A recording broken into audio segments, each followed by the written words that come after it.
नमस्कार मैत्रिणींनो, ज्योत्स्ना रेसिपीमध्ये आपले खूप खूप मनापासून स्वागत आहे। आज आपण महाशिवरात्रीला पूजा कशी करायची ते मी दाखविणार आहे। तर पहिले सर्व तयारी करून घ्यायची आणि सर्व साहित्य म्हणजे जवळ घेऊन घ्यायचं। त्यानंतर पूजेला सुरुवात करूया।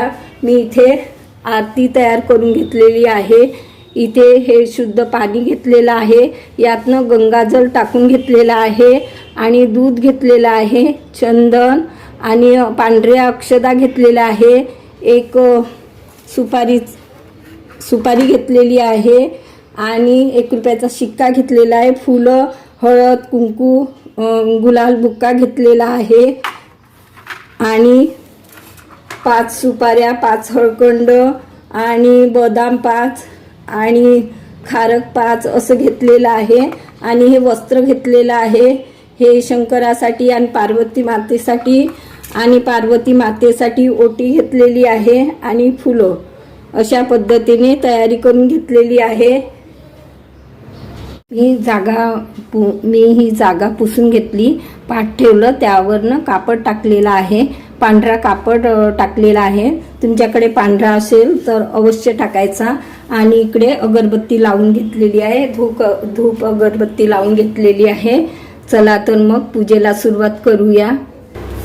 कोणतीही पूजा करण्यापूर्वी पहिले दीप प्रज्वलित करायचं। तर मी तांदळाची रास ठेवून घेतलेली आहे येथे आणि आपल्याला दीप ठेवायचा आहे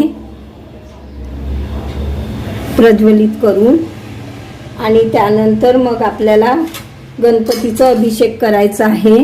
मी इथे एक तांब्याची अशी प्लेट घेतलेली आहे, त्यावर गणपती ठेवायचं आणि अभिषेक करायचा आहे।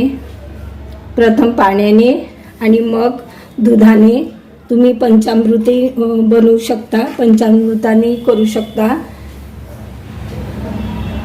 आता गणपतीचा अभिषेक करायचा आहे। पाणी टाकायचं आणि मंत्र जाप करायचा। वक्रतुंड महाकाय म्हणू शकता किंवा ओम गणेशाय नमः असंही म्हणू शकता। आणि या पद्धतीने आपल्याला पाणी टाकायचं आहे। मग हे दूध टाकायचं आहे, त्यानंतर पाणी टाकायचं अजून आणि स्वच्छ कापडाने मूर्ती पुसून घ्यायची आणि तांदळाची रास ठेवून आपल्याला ती स्थापन करायची आहे। प्रथम गणपतीची स्थापना करायची। मी गणपतीला वस्त्र घालून घेते आणि आपण बघा वस्त्र घालून घेतलेले आहे। आणि आता आपल्याला गणपतीची स्थापना करायची आहे। तांदळाची रास ठेवून घेतलेली आहे आणि येथे गणपतीची स्थापना करून घेतलेली आहे। मी पार्वती माता म्हणून येथे सुपारी घेतलेली आहे आणि अभिषेक करून घेतलेला आहे।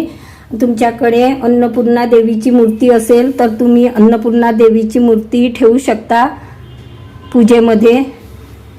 आणि सुपारीचा अभिषेक म्हणजे गणपतीचं केलं त्याच पद्धतीने केलेला आहे आणि इथे ठेवून घ्यायचं आहे। त्यानंतर आपल्याला याच प्लेटमध्ये आता मी हे तांब्याचं ही घेतलेली आहे प्लेट आणि त्यामध्ये आता आपल्याला माझ्याकडे अशी शंकराची पिंड आहे ती घ्यायची आणि त्यांचा अभिषेक करायचा आहे।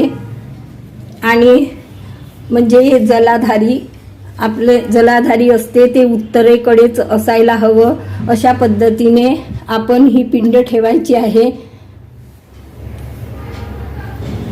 आता आपल्याला पिंडीचा अभिषेक करायचा आहे।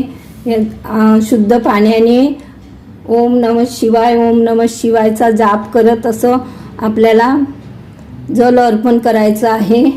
आणि मग आपल्याला दुधाने कच्चं दूध घ्यायचं, म्हणजे हे उकळलेलं म्हणजे शिजवलेलं नाही आहे, हे दूध घ्यायचं आणि त्याने अभिषेक करायचा आणि मंत्रजाप म्हणायचं। त्यानंतर शुद्ध पाण्याने आणि पिंडीला पुसून मग आपल्याला स्थापन करायची आहे। मी तांब्याची प्लेट घेतलेली आहे आणि थोडं आपल्याला त्यावर तांदळाची रास ठेवायची आणि ही शंकराची पिंड ठेवायची आहे। या पद्धतीने प्रत्येक भागात पूजा करण्याची पद्धत ही थोडीफार वेगळी असू शकते आमच्याकडे अशा प्रकारे करतात. मी इथे 5 अशा ह्या सुपाऱ्या घेतलेल्या आहे, 5 हळकंड आणि 5 खारका आणि 5 बदामा या ठेवून घ्यायच्या.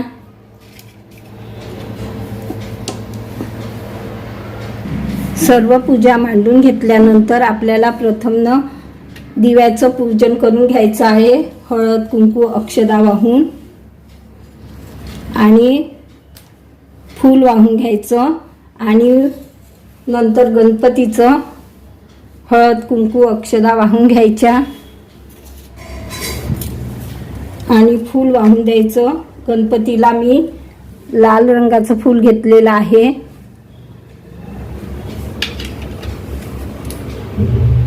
बघा, ज्या दिवशी म्हणजे महाशिवरात्री असते त्या दिवशी आपल्याला सगळं साहित्य मिळत असते. आणि आता मी आधी शूट करत आहे तर बरंच म्हणजे सामान मिळत नाही. पांढरे फुलं, धोत्र्याचं फळ, बेल, फुलं तर मिळाले आहे. तर मी तुम्हाला म्हणजे वाहताना असं सांगते की धोत्र्याचं फळ वगैरे आपल्याला दिवसावर अवश्य मिळतं. तर त्या दिवशी आपण धोत्र्याचं फळ, बेल सगळं वाहायचं शंकराला. आता शंकराच्या पिंडीवरनं की कधीच हळद कुंकू वाहल्या जात नाही. तर मी हे पिवळं चंदन घेतलेलं आहे.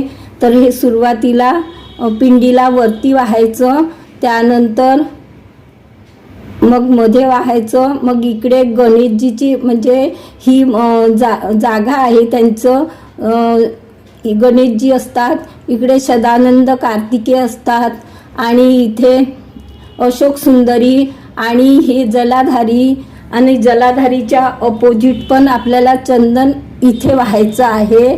आणि त्यानंतर हे एक नंदी आहे तर त्यांच्या 2 शिंगाला पण चंदन वाहून घ्यायचं, असा नियम आहे. आता मी पार्वती माता म्हणून सुपारीची स्थापना केलेली आहे. तर पार्वती माताला हळद कुंकू अक्षदा सर्व चालतं, आपलं गणेशजीला पण चालतं नाही का. तर हे पूर्ण वाहून घ्यायचं, हळद कुंकू अक्षदा फूल वगैरे. आता शंकराला पांढरं फूल अतिशय प्रिय आहे, परंतु मला मिळालं नाही तर मी आता हे पिवळंच फूल वाहून घेते. आपले भोले बाबा सर्व भक्तांना माफ करतात आणि ते समजून घेतात. बघा, मी आता येथे चंदन वाहून घेतलेलं आहे. त्यानंतर मी येथे फूल वाहत आहे. तुम्हाला म्हणजे दिवसावर तर अवश्य मिळतं आपल्याला फूल, बेल वगैरे. तर बेल 11, 21, 108 वगैरे आपण वाहू शकतो.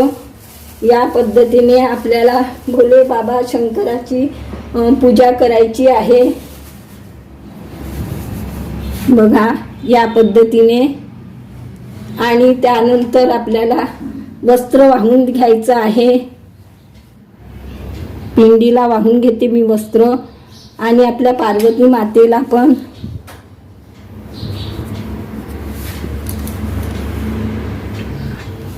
पार्वती मातेसाठी मी अशी ओटी आणलेली आहे. ही ओटी ठेवायची आणि पूजा करून घ्यायची.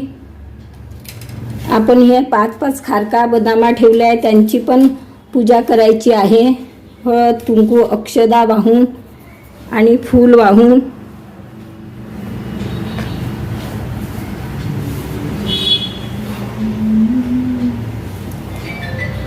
गणेशजीला गूळ खोबऱ्याचा नैवेद्य घेतलेला आहे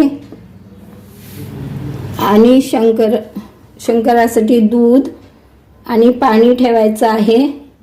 या पद्धतीने नैवेद्य लावायचा आहे.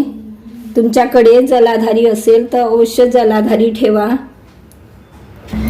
बघा, मी जलाधारी ठेवून घेतलेली आहे, पूर्ण पूजा मांडलेली आहे. तुम्हा सर्वांना महाशिवरात्रीच्या खूप खूप हार्दिक शुभेच्छा. कशी वाटली तुम्हाला माझी साधी सोपी पूजा कमेंट्स करून कळवा. पुन्हा भेटू नवीन व्हिडिओ सोबत. तोपर्यंत मस्त राहा, खुश राहा, आनंदी राहा, हेल्दी राहा. धन्यवाद.